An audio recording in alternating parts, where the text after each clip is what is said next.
ጸሐፌ ትእዛዝ አክሊሉ ሀብተወልድ ከ1953 እስከ 1966 ሀገራቸውን በጠቅላይ ሚኒስትርነት የመሩት ጸሐፌ ትእዛዝ አክሊሉ ሀብተወልድ በሸዋ ጠቅላይ ግዛት ቡልጋ ከተወለዱት ከአባታቸው ከአለቃ ሀብተወልድ ሀብቴነህና ከእናታቸው ከእመት ያደግድጉ ፍልፍሉ መጋቢት 5 ቀን 1904 ዓ.ም ተወለዱ።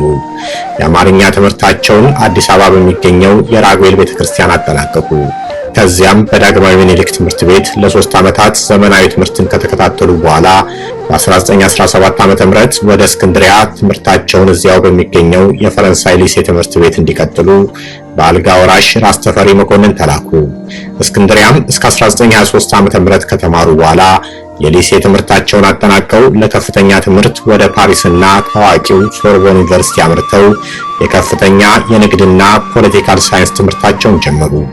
ሶርቦን እስከ 1928 ዓ.ም ድረስ ተምረው የመጀመሪያ ዲግሪ በፖለቲካል ሳይንስ እንዲሁም በሕግ በመጀመሪያ ዲግሪ ተመርቀው ወጡ።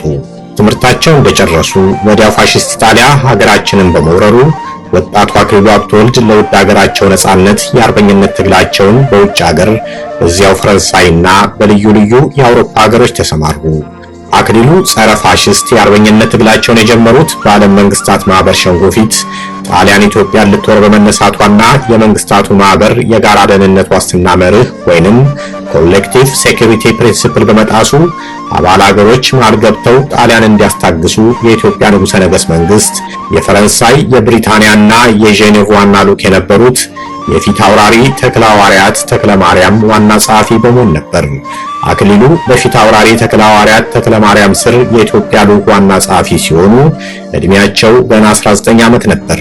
በወቅቱ የፈረንሳይ ጠቅላይ ሚኒስትር የነበረው ፒዮን ላቫልና የብሪታንያው የውጭ ጉዳይ ሚኒስቴር ሳሙኤል ሆር በታህሳስ ወር 1927 ዓ.ም በሚስጥር ዶልተው አዘጋጅተው የነበረውን ኢትዮጵያን የሚበልጠውን ሀገር ሐረርን፣ ሲዳማን፣ ባሌን ለጣሊያን ሰጥታ ጎጃምን፣ ጎንደርንና ትግሬን አስቀርታ ከጣሊያን ጋር እንድትታረቅ የሚደነግገውን የወርላቫል ስምምነት የሚባለውን ለጃንሆይ መስጠታቸውን ሲሰሙ አክሊሉ ሀብተወልድ ማዳም ታቡዴዝ ለምትባለው የራዲካል ፓርቲ ጋዜጣ ኃላፊ ለነበረችው ታዋቂ ጋዜጠኛ በሚስጥር ይገልጹላትና እሷ ሎንዶን ላይ በጋዜጣና በሬዲዮ ይፋ አደረገችው። ጉዳዩ በብሪታንያ የሕዝብ ተወካዮች ምክር ቤት ትልቅ ውዝግብና ሙግት ተደርጎበት ሆርም ምክር ቤቱን ይቅርታ እንዲጠይቅና ስምምነቱን እንዲወድቅ አድርጎታል። በሚያዝያ ወር 1928 ዓ.ም መደምደሚያ የፈረንሳይ ሕግ አውጪዎች ምክር ቤት አባላት ምርጫ በሚካሄድበት ጊዜ ወጣቱ አክሊሉ ለሶስቱ ዋና ፓርቲዎች የወቅቱ የፈረንሳይ ጠቅላይ ሚኒስትር የነበረው ፒዮን ላቫል ሙሶሎኒን ለማስደሰት ሲል ኢትዮጵያን በመሸጥ የጋራ ደህንነት ወይንም ኮሌክቲቭ ሴኩሪቲ የተባለውን የዓለም የጸጥታው ምክር ቤትን ዓላማ ማድከሙን የኢትዮጵያን አቤቱታ እንዳይታይ ያደረገ እንደነ ሙሶሎኒና ሂትለርን እንዳበራታ በዚህም የዓለም ጦርነት እንዲፋጠን ማድረጉን በዝርዝር ማስረዳትና ለፓርቲዎቹም የላቫል መንግስትን ለመገልበጥ መሳሪያ መስጠት ለኢትዮጵያ ታላቅ ጥቅም እንደሚሰጥ በመገንዘብ በእነዚህ ተቃዋሚ ፓርቲዎች ስብሰባ እየተገኙ የኢትዮጵያን ሮሮ ማሰማት ጀመሩ። የፈረንሳይም ጋዜጠኞች እነዚህን ስብሰባዎች በሚዘግቡበት ጊዜ የአክሊሉ ሀብተወልድን ንግግር ጨምረው ሲያትሙ ሀገራቸው የደረሰባትን የግፍ ወረራ ለመላው የፈረንሳይ ሕዝብ ሲያስተዋውቁ ቆዩ። በወቅቱ ጣሊያኖች በኢትዮጵያ ላይ ኋላ ቀር፣ ባሪያ ሻጭ አውሬዎች፣ የኛ ተልእኮ ኢትዮጵያን ማሰልጠን ነው እያሉ ፕሮፓጋንዳ ያዛምቱ ስለነበር የፈረንሳይ ሕዝብ ስሜቱን ለኛ ስሞታውን ወደ እነሱ አዝሮ ነበር። ይህንን በዘለቄታና ስኬታማ መንገድ ለመከላከል አክሊሉ ከልዩ ልዩ ጋዜጦች ጋር በመገናኘት እውነቱን በማስረዳት ከነ ሙሴ ጃንጉል በኋላ ኢትዮጵያ ውስጥ በማስታወቂያ ሚኒስቴር ስር የፈረንሳይኛ ጋዜጣ አቋቋመና ከሌሎች ፈረንሳዮች ጋር በመተባበር ኢትዮጵያን የሚረዱ ሁለት ኮሚቴዎች ማለትም ኮሚቴ ዲ አክሽን ኢትዮጵያና አሶሲዬሽን ዲ ፖፕለስ ኢትዮጵያን በማቋቋምና በእነዚህ ኮሚቴዎች በኩል የኢትዮጵያን ጉዳይ በብዙ ሺህ ለሚቆጠሩ ፈረንሳዮች በማሰራጨት የህዝብ እርዳታ ለማስገኘት ችለዋል። በእነዚህ ኮሚቴዎች እርዳታና መስራችነት የኢትዮጵያን አቋምና የጣሊያንን ግፍ በየጊዜው የሚያስረዳ ኑቬል ደኢትዮጵ ወይንም የኢትዮጵያ ዜና የሚባል ጋዜጣ ተመስርቶ እሳቸውን በየጊዜው በጋዜጣው ይጽፉ ነበር። ተቃዋሚዎቹ ወደ ስልጣን እንዲመጡና ኢትዮጵያ እንዲደግፉ በማግባባት ለዚህም ዓላማ ሲያቀብሉት የነበረው የመረጃ ዱላ ፍሬ አፍርቶ አዲስ የተመረጠውን የፈረንሳይ ጠቅላይ ሚኒስትርን ሊዮን ብሎምን አነጋግረው ፈረንሳይ የሙሶሎኒ ፋሺስት ኢጣሊያ መንግስት በኢትዮጵያ ላይ ያላትን ይዞታ መቼም ቢሆን እንደማያውቅ አረጋግጦላቸዋል። በዚህ መልክ አገር ማገልገል የጀመሩት አክሊሉ ሀብተወልድ በነውረኛው መንግስቱ ኃይለማርያምና ጓደኞቹ ያለ ክስና ያለ ፍርድ በግፍ እስከተገደሉበት እስከ ዳር ወር 1967 ዓ.ም ድረስ ያለ አንዳች ረፍት አገራቸውን በቅንነት አገልግለዋል። የኢትዮጵያ የውጭ ጉዳይ ሚኒስትር እያሉ የረቀቀ የዲፕሎማሲ ጥበባቸውን ከግርማዊ ቀዳማዊ ኃይለ ሥላሴ ብልሃትና ግርማ ሞገስ ጋር በማቀናጀት ኤርትራን ወደ እናት ሀገራቸው መልሰዋል። ጋምቤላ ወደ እናት ሀገሯ ኢትዮጵያ እንድትመለስ ያደረጉት እሳቸው ነበሩ። አፋምቦ የሚባለውን የምስራቅ ኢትዮጵያ አርብቶ አደሮች ሰፊ የግጦሽ መሬት ከእንግሊዟ ኬንያ ወደ ኢትዮጵያ እንዲመለስ ያደረጉት ታላቁ አክሊሉ ነበሩ። የአፍሪካ መኩሪያ የሆነውን የኢትዮጵያ አየር መንገድን ካቋቋሙ ሰዎች መካከል አክሊሉ ግንባር ቀደሙ ናቸው።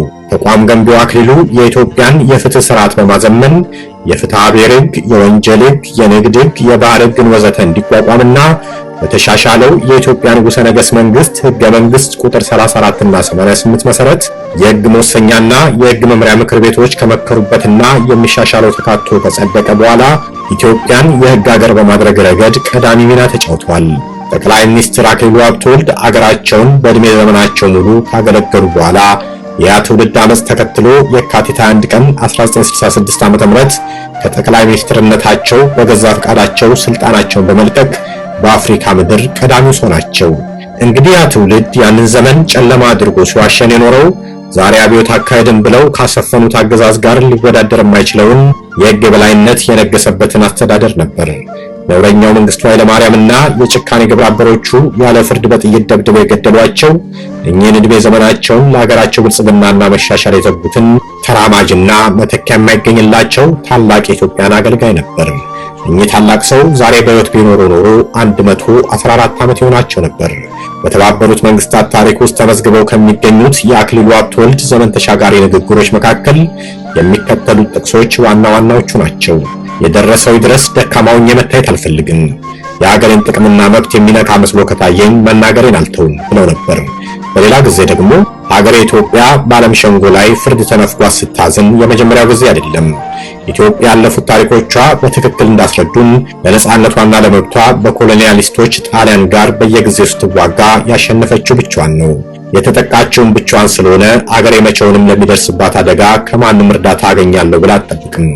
ዛሬም ሆነ ነጻነቷን ለመጠበቅ ታሪኳን ለማስከበር አስፈላጊውን ዝግጅት ማድረግ ያለባት እሷ ራሷ ብቻ ነች። በመጨረሻም የላቲን አሜሪካ ሀገሮች የጣሊያን ወገን መሆን የውጭ ጉዳይ ሚኒስትር አክሊሉ ሀብተወልድን እጅግ በጣም ቢያናድዳቸውም የሚከተለውን ትንቢታዊ ንግግር ከማህበሩ መድረክ ላይ አደረጉ። በዚህ አጋጣሚ ለባልደረቦቼ የላቲን አሜሪካ ሀገሮች ተወካዮች በተለይም ለአርጀንቲናው ልዑክ እጅግ በጣም ከባድ ፋይዳ ስላለው ጉዳይ የማስተላልፈው መልእክት አለኝ። ዛሬ ሀገሬ ከግብጽና ከላይቤሪያ ጋር ሆና እናንተ ከጣሊያን ጋር በማደም የአፍሪካን ሕዝቦች ለመጨቆን የምትጫወቱትን ሚና በጥንቃቄ እየተመለከትን ነው። በቅርብ ጊዜ ውስጥ እዚህ ያለነው 3 አፍሪካውያን ሀገሮች በ10 እጥፍ በዝተን በተባበሩት መንግስታት ድርጅት ውስጥ ተገቢ መቀመጫችንን እንይዛለን። ያን ጊዜ ግን እኛ እንደናንተ ሳይሆን ለዓለም ሰላም ድጋፍና ፍትሃዊ ፍርድ ድምጻችንን እንደምናሰማ ጥርጣሬ የለኝም። ስለተከታተላችሁኝ አመሰግናለሁ። መልካም ጊዜ።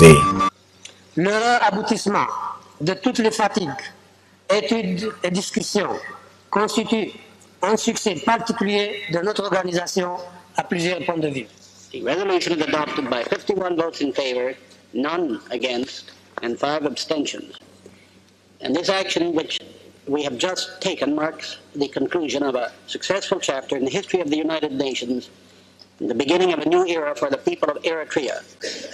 And I don't want to let this occasion pass without adding, as President of the Assembly, my congratulations to His Imperial Majesty, the Emperor of Ethiopia, and to the two peoples of Eritrea and Ethiopia, now joined together in a federation under the Ethiopian crown. ምንም ቢሆን ሞት በግፍ በጭካኔ ምንም ቢሆን ሞት በግፍ በጭካኔ አክሊሉ ሀብተወልድን አልረሳውም እኔ አክሊሉ ሀብተወልድን አልረሳውም እኔ